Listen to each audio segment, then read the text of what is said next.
Allahumma salli wa sallim ala sayyidina wa maulana Muhammadin adada ma fi ilmillahi salatan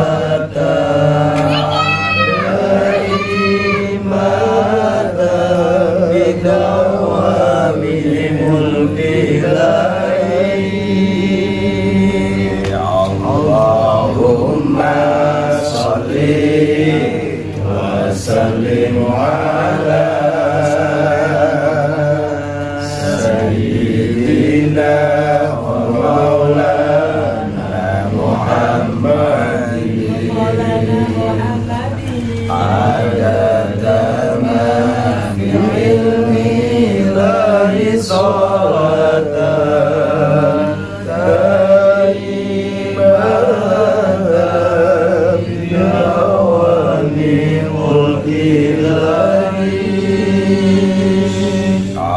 Allahumma salli wa sallim ala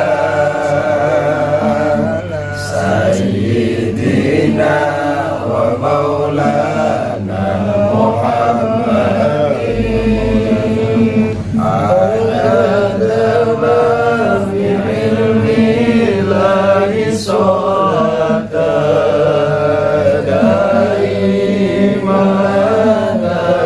bidawami mulki NKRI harga mati.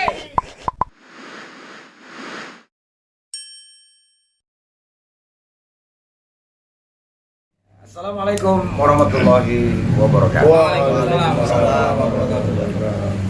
Teman-teman semua, saudara-saudara saya semua sebangsa setanah air, juga semanusia, khususnya seluruh warga NU, juga dengan segala banomnya.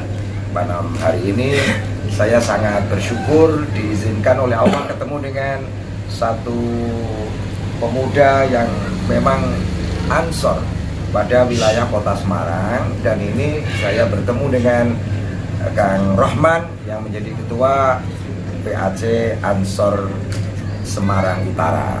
Di samping saya ini Kang Muhammad Nasirudin. Nah, ini Ansor Ranting ya, Tambak Loro menemani kami, dan Pak Yai Solihin. Tentu kegembiraan ini bertambah-tambah, soalnya Syubhanul Yaum Rijalul Ghad.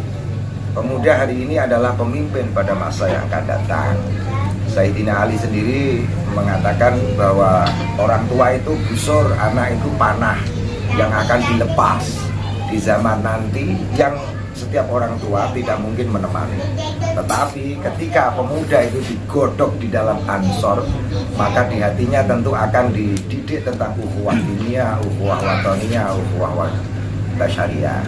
Sesama agama walau beda aliran ojo tukaran.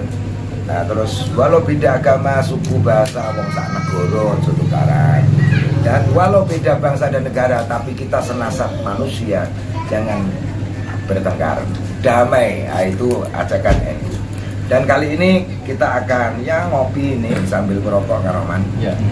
Untuk diwartakan diwartakan soal kebaikan, karena NU punya fatwa jihad medsos. Jadi saya berharap seluruh jajaran NU, besar kecil tua muda, ayo bikin konten dan lempar ke medsos. Hoax itu nanti akan gurukan dengan kebaikan-kebaikan. Semoga Kang Oman, saya kesini mau tanya tentang perkembangan Ansor ya di wilayah pesisir ini. Karena pesisir menurut sejarah memang ya leng santri ya, yang kental, yang memang sangat egaliter, merakyat, dan itu sudah dikenal menurut para pakar sosiolog. Ya, dan monggo Kang Rahman cerita tentang dinamika Ansor di wilayahmu. Monggo. Terima kasih. Assalamualaikum warahmatullahi wabarakatuh. Waalaikumsalam. Perkenalkan, nama saya Rahman Tabarok. Ketua PAC Semarang Utara. Alhamdulillah untuk proses dinamika organisasi Ansor Banser di Semarang Utara untuk akhir-akhir periode ini, terutama di tahun 2019, itu sudah menunjukkan gregetnya di Ansor Bansernya untuk di wilayah Semarang Utara, khususnya di Tambalorok. Jadi tahun 2015, karena 2010 sampai 2013 saya di Ketua IPNU Kota Semarang, kemudian 2013 ketuanya jaringan? ya setelah sahabat Rahul. Setelah sahabat Rahul saya dari sahabat Busro, sahabat Rahul. Lah sing ngaji nang gone kantor kae, saya pernah ngaji di kantor IPNU. Di rumah Sibakul. Oh, Sibakul. Nah, kemudian saya mendirikan merintis di Ansor Semarang Utara itu berlima, diantaranya Mas Nasiruddin, dan perkembangannya saya berjalan sendiri. Artinya ya menghormati teman-teman Banser dan lain sebagainya. Biasa untuk organisasi di pesisir, bongkar pasang karena memang satu hal, kebutuhan perut itu yang tidak bisa dihindarkan. Ketika sudah berkeluarga, kebutuhan perut, faktor ekonomi, akhirnya untuk berpikir ke organisasian, berpikir ke kepemimpinan, leadership, kemudian untuk kaderisasi itu tidak bisa ataupun tidak memungkinkan karena mengkader keluarganya saja masih belepotan. Alhamdulillah di 2019 pasca PKPNU Semarang Utara banyak kader-kader yang memang sudah terdoktrin untuk KNU-an, sehingga saya masuk di situ untuk mencoba membenahi klasifikasi IPNU, IPPNU, Ansor Banser, Fatayat Muslimat. Dan alhamdulillah untuk di Semarang Utara dari 10 kelurahan ini sudah ada 6 ranting, ya Bululor, kemudian Pelombokan, Bandara Harjo, Tanjung Mas, Tambak Lorok sama Kuningan. Insya Allah nanti di awal tahun 2021 4 ranting lagi yang akan kita coba untuk rintis lagi, sehingga 2021 ranting yang Ansor Banser yang ada di Semarang Utara ini bisa terwujud semuanya. Kenapa? Satu hal yang perlu kita sampaikan kepada masyarakat di Semarang Utara. Memang di Semarang Utara berbeda jauh dengan kecamatan-kecamatan yang lain. Mungkin di tempatnya Ibu di Tembalang, di sana banyak tokoh kiai, banyak pondok pesantren, banyak madrasah. Tembalang, Candisari, Banyumane, Buku, Genuk. Semarang Utara ini hampir tidak ada pondok pesantren, tidak ada kiai yang ditokohkan seperti yang di Tugu, seperti yang di Tembalang, seperti yang di Genuk. Semarang Utara hampir preman nganggep kiai dianggap ora kiai biasa. Jadi semuanya seakan-akan biasa saja, tidak ada yang istimewa di Semarang Utara. Nah, kita mencoba untuk mengistimewakan di Semarang Utara. Satu hal keunggulan kita di Semarang Utara, satu, bahwa kita punya Mbah Soleh Darat di Dadap Sari. Itulah keunggulan kita Semarang Utara, bahwa Mbah Soleh Darat itu adalah mahagunya ulama Nusantara. Kemudian di situ ada Mbah Hasyim Asy'ari, kemudian ada Mbah Hafatullah, atau kemudian itu semacam labet atau makomnya kan di Berbuta. Dulu sejarahnya kan di Dadap Sari, dan keturunan beliau pun mungkinnya di Dadap Sari. Di situ ada musolanya, ada suronya, ada pondok pesantrennya dulu. Terus kemudian zaman era Belanda itu kan karena ingin disembunyikan dan lain sebagainya, kemudian dipindah ke Berbuta. Dan konon katanya ya ceritanya makam beliau biasanya masih ada di situ juga, di Dadap Sari. Ya, perlu dilacak.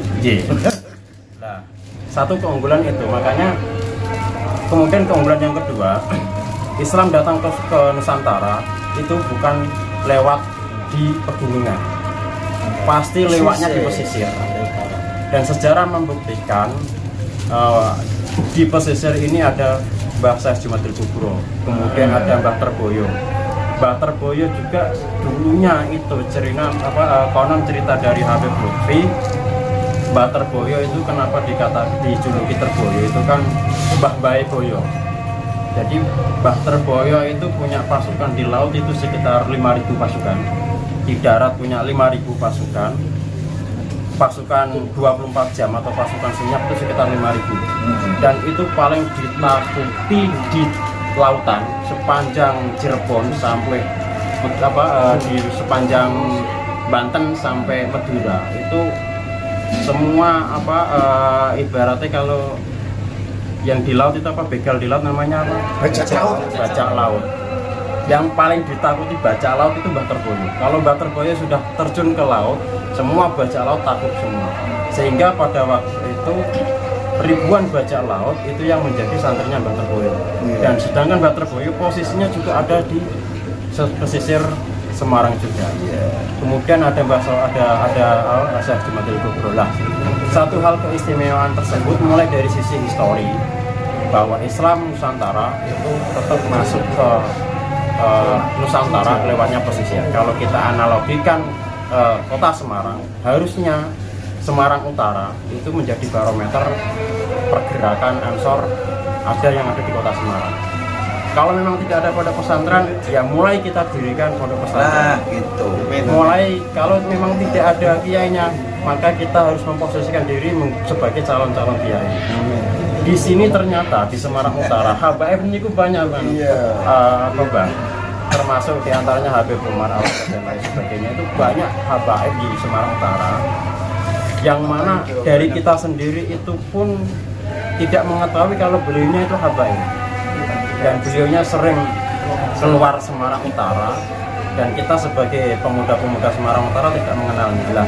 Ini langkah kita sebagai Ansor Banser untuk mencoba memperkenalkan beliau kepada sahabat-sahabat Ansor Banser IPNU IPPNU, mendekatkan beliau. Kemudian kita mencoba untuk memunculkan tokoh-tokoh kiai yang ada di Semarang Utara, sehingga minimal kita bisa memposisikan kesejajaran Semarang Utara dengan PAC-PAC yang lain. Dan mudah-mudahan kita berdoa 5 tahun ke depan kita sudah mulai tumbuh, NU-nya terutama, karena nanti Ansor 5 tahun ke depan itu pasti akan menduduki di NU MBC Semarang Utara.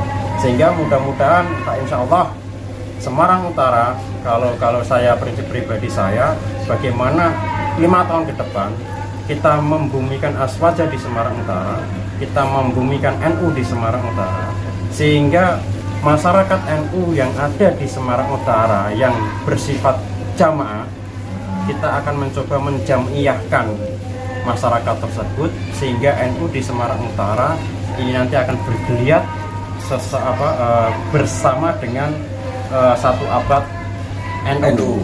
Amin para kawan, mudah-mudahan seperti itu.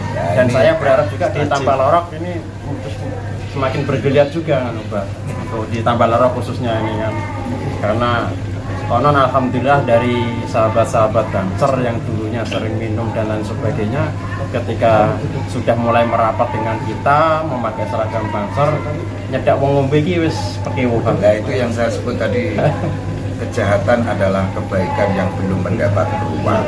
Kita harus kuat memberikan ruang yang selebar-lebarnya. Dengan bertutur ini di latar belakangi azan Masjid Agung ini, dan saya berdoa memanggil masyarakat ini, melembutkan hatinya, terus nanti dijamiyahkan melalui NU. Dan ini masjid ini nampaknya saya lihat tadi kubahnya juga besar Pak Yusuf. Dan ini siaran di latar belakang azan ini doa ya. Alhamdulillah. Teman-teman, sekelas pandang tadi kita tahu bahwa akar di Pak Solikin oyote Tambah Lorok gede. Nah, menurut mau ya, maka akan tumbuh pohon yang besar juga. Dan ini cuman harus kita petani satu-satu. Secara ya Masjid Langgar, terus tadi mulai ranting ya, ini menjadikan pernah duwe PAC power very good ini, berarti rantingnya kudu dirintis yang very nice. Ya, bagaimana perkembangan ranting penjaringan? Ya, Assalamualaikum warahmatullahi wabarakatuh. Saya selaku Ketua Ranting Tambah Lorok, untuk alhamdulillah untuk acara Ansor di Tambah Lorok ini udah ada agenda MDS Majelis Zikir dan Sholawat untuk di musola-musola dan masjid-masjid, insya Allah diistiqomahkan 1 bulan sekali keliling Oh iya. BMTS-nya. Dan untuk KNNU ya alhamdulillah berjalan ya, gunanya untuk fakir miskin, Iya. untuk yatim piatu yang tidak mampu juga, dan lain-lain untuk kemaslahatan warga NU itu sendiri. Ya sementara yang masih berjalan itu aja. Iya. Untuk kedepannya mungkin kita sambil berjalan. Tapi anu Kang Rohman, Doa Mbah Budi. kalau saya orang timo donga Mas, melu nimbrung. Amin amin amin. Nah, soalnya nak donga tok iki padha karo jembarke leleran ning ora nyeblok-nyeblok. Kapan panen? Lah kapan panene? Ya gitu. Kaki yang leleran. Kita harus action. Ya, dan itu anu Kang Rahman. Jadi apa yang jenengan ungkap pertama tadi sangat menarik. Jadi paling ora awake dhewe ngopi, jagong ya mikir iki bisane kancaku ki ora nganggur untuk pekerjaan piye. Lah pekerjaan yang begitu survive ya walau apapun bentuknya ya, yang penting halal itu kan nanti mensupport atas dinamika ya dari berbagai ragam wadah ya. Wis Diana, Alhamdulillah. kale wis iki gawean. Alhamdulillah. Alhamdulillah. Wis iki gari anu action. Ya Pak Yai Solihin selaku sesepuh, ini ada anak-anakmu ini, pemuda-pemuda wilayahmu Tambak Lorok yang menjadi kader di wilayah kota ya, tapi ini Kang Rahman turun ke menggarap dulu ini, turun menggarap ke PAC-nya Ansor. Kebetulan rumah Tambak Lorok juga. Tambak Lorok juga kan? Ya kita garap nanti supaya menjadi sampel bagi Ansor Kota Semarang bahwa geliat ini akan bikin bukti bahwa di pinggiran pesisir Semarang kembali ke kekentalan santri. Amin. Amin ya Allah. Bagaimana Mas Alikin? Ya, Setuju. Iya ndungak-ndungake komentar loh Mas Alikin. Monggo. Pokoknya ngono lho. Pokoknya jos Tambak Lorok. Yang penting agama ini pun maju. Amin. Gaweane makmur. Boleh. Oke. Mana saat ini kayak tambah mulya, ben mulya kabeh ngono. Amin. Dan jenengan sila terus teng mriku wau ya ndonga ya mandi ya. Istiqomah ya. Masyaallah. Sandiliyah ya apa iki? Lah iya. Bar pagrik paling bantuku. Nggih. Amin amin. Semoga menjadi antena langit. Nah, teman-teman sekalian, ini memang sekilas tetapi menjadi inspirasi sebenarnya menurut saya. Kenapa? Karena Kang Rohman juga Kang Nasiruddin ini ya, ini bagian dari orang yang punya peduli, ya, punya perhatian, dan itu inti dari cinta. Di tengah dia rumah tangga, rumah tanah, dilalah gawean ono, tetapi akses ke sosial itu dilakukan. Ini berarti kan sebaik manusia ya, khairun nas anfa'uhum linnas. Nah, seperti itu. Ditambahin Kang Rohman harapan ya, kalau ini harapan ke depan terhadap wilayah Semarang Utara ini ya, terhadap dinamika Ansor itu. Terima kasih untuk harapan saya secara pribadi dari dulu. Memang kaitan dengan kaderisasi. Jadi untuk kaderisasi tidak ada mati-matinya. Jadi panjenengan semua kita di Ansor ataupun di Banser, selama kita berkhidmat di NU sampai ke liang lahat pun kita harus tetap berjiwa NU sesuai dengan usia kita masing-masing. Kalau kita usia remaja ya kita bergeliat nguri-nguri Hipnu dan IPPNU, kita dewasa yang nguri-nguri Ansor Bansernya, kemudian nanti ya Fatayat, perempuan di Fatayatnya, ibu, kemudian ibu-ibu nanti di Muslimat. Kalau kita nanti usia 40 ke atas yang nguri-nguri NU-nya. Ya, terus enggak mana ya, nawe sepuh kaya Mbah. Solihin Nanti di Mustasyaf, nanti di Torekonya. Ya, gitu. Jadi kita mencoba untuk pergerakan Ansor Banser berbasis wilayah RT dan RW. Iya. Jadi nanti masing-masing RW minimal di situ nanti ada Ansor Bansernya 5, dikalikan berapa RW sepanjang artinya nanti per bulan atau per 6 bulan sekali atau setahun sekali harus ada penambahan. Karena gini, konsep kaderisasi, kita mengkader 100 kader pun itu pasti yang namanya istilahnya gugur bunga kalau saya mengistilahkan kemudian mengalami seleksi alam itu pasti. Dari 100 kader yang kita kader mati-matian itu 10% jadi itu luar biasa. Artinya kita butuh 1000 kader untuk menjadikan 100 kader. Sehingga kalau kita hanya mengkader 10 orang saja, ya udah yang jadi cuma 1. Dan kita hanya berhenti di situ saja, ya udah selesai. Artinya setiap bulan, setiap tahun kita tetap mengalami proses kaderisasi. Berupa apa caranya? Kita nanti berupaya di majelis dzikir sholawat. Kemudian kita melalui pengajian jamaah di masjid, mushola, remaja masjid dan sebagainya. Kita mulai ajak-ajak semuanya. Nggak ada salahnya kita ajak-ajak. Penting ku Mas Rahman. Oke. Terutama masjid, musola kasih kosong. mushola, masjid banyak yang kosong. Terutama ini Pak, saudara-saudara kita, tetangga-tetangga kita yang memang sudah kebablasan bahasanya, kebablasan terjerumus jauh. Lah kita coba untuk mendekati yang setiap harinya bergelut dengan narkoba, setiap harinya bergelut dengan minuman keras. Kita coba untuk memberikan ruang kepada beliau-beliau untuk kita ajak proses penyadaran diri lah, sehingga kita di sini satu sisi kita nguri-nguri organisasi, kemudian kita belajar ilmu, kemudian kita mengabdi dengan para kiai, alim ulama, para habaib, kemudian kita mengajak saudara-saudara kita untuk beramar ma'ruf nahi munkar.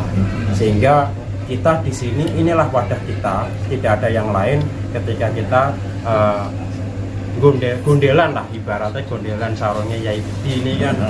Mudah-mudahan apalagi beliaunya Romo Yai Simbah Hasyim Asy'ari menghentikan sapa sing gelem nguri-nguri NU, ngurmati NU akan dijadikan santri beliau, diakui menjadi santri. Yang kedua hidupnya barokah. Statement dari beliau Syahadatul Syekh, mudah-mudahan kita termasuk orang ono rugi lah, insya Allah hidup kita barokah dan rumah tangga kita juga sakinah mawaddah warahmah. Amin. Kemudian dimudahkan oleh Allah Subhanahu wa taala. Itu harapan kami kepada sahabat-sahabat Ansor Semarang Utara, wabil khusus di Tambak Lorok, seperti itu. Terima kasih, kurang lebihnya mohon maaf. Assalamualaikum warahmatullahi wabarakatuh. Waalaikumsalam. Itu aja, jenengan berdiri sana sini aja biar bisa dicekeli sambil berdiri aja. Jenengan Faisal sini, terus yang satu sana. Jenengan sini aja. Yang mbek ngoceki kae maksudnya. Lah gitu udah usah ditempel kosong. Nah ini teman-teman saya tunjukkan ya majelis taklim yang ada di sini. Udah, ini sini. Ngalor ngidul. Jadi lurus. Ngalor ngidul. Nah ini teman-teman, ini yang saya sebut inspirasi pergerakan ya. Jadi ini monggo di shoot majelis taklim dan sholawat. Apa itu tulisannya? Badrut Tamam. Ya, Mbak Loro. Wow, tepuk tangan. YouTube-nya BT Channel, Pak. YouTube-nya BT Channel. Oh, ada YouTube-nya. BT Channel. Wah, di bawah itu ada Facebook-nya apa? Coba. Badrut Tamam. Terus Instagram-nya Jamiah Badrut Tamam. YouTube-nya BT Channel. Silakan like, comment, share dan subscribe. Wow, ini sudah memenuhi kriteria semua ini kepada seluruh Ansor di Indonesia ini. Saya sampaikan juga seluruh banomnya ini jadi inspirasi Tambak Lorok ini menggeliat di tengah ujian, hambatan, tantangan itu bukan beban, tapi diterobos asyik karena ilmu maling yang ngono. Nah, ono pager, di balik pager ono satpam, di balik satpam ono asu galak. Lah berarti di baliknya sana ada harta karun itu. Entek jogo temenanan kok. Berarti nak ini hambatan kita kok berlapis, berarti barokahnya memang besar. Amin. Mono. Nah, terima kasih ini Pak Yai Solihin, Kang Muhammad Nasiruddin, juga Kang Rohman yang berposisi sebagai PAC di Semarang Utara ini. Nanti kita yuk bareng-bareng di Semarang ini, di kota Semarang ini kita gegap gembitakan sebagaimana di wilayah Semarang Utara. Nah, kita yel-yel ini semangat dulu ini. Semangat Pak Yai Solihin kados wau gegem. Ya, jempol ini PAC Tanah Semarang Utara, Allahumma sugih dan I love you. I love you full. Ya. Terima kasih. Ini iso pura Kang. Belum pernah dicoba. Gini. Jempolnya lemes. Nah. Ya, terima kasih. Silakan like, comment, share, dan subscribe juga Kiai Budi Channel untuk melihat mozaik peradaban Nusantara melalui NU yang indah dan adiluhur sebagaimana PAC Semarang Utara, dan juga ini nunut ngopi dan salam juga ranting di seluruh Semarang Utara ya, yang baru 6 tadi, Ya. 6 terus dilengkapi sekali hati kan berapa? 4 ya, nanti kita save satu-satu ini kan. Jadi ansor gonmu, ansor ranting mana, nanti saya ingin save satu-satu. Ini spesial untuk pesisir ya, Utara. Kita angkat ke YouTube saya ini. Semoga menjadi sukses. Kalau saya menyebut PAC Semarang Utara, berkah-berkah luar biasa. PAC Semarang Utara, berkah-berkah luar biasa. Terima kasih. Ya ditambahi, kalau NKRI harga mati Nusantara milik kita, terus Aswaja akidah kita, Pancasila jaya, gitu kan? Lah anak Banser luar biasa dan biasa di luar. Ya. NKRI harga mati Nusantara milik kita, Pancasila jaya. Pancasila bisa kita. Jaya, Pancasila jaya. Aswaja akidah kita Banser luar biasa. Biasa di luar. Terima kasih. Sampai ketemu dalam episode demi episode. Konten yang ada di Semarang Utara ini akan saya save satu-satu untuk menyemarakkan di wilayah pesisir yang memang sejak dulu kental secara keberagamaan, dan tokohnya yang sebagaimana disebut oleh Kang Rohman tadi, Semarang memang luar biasa. Yuk, wallahu muwaffiq ila aqwamit thoriq. Assalamualaikum warahmatullahi wabarakatuh. Waalaikumsalam.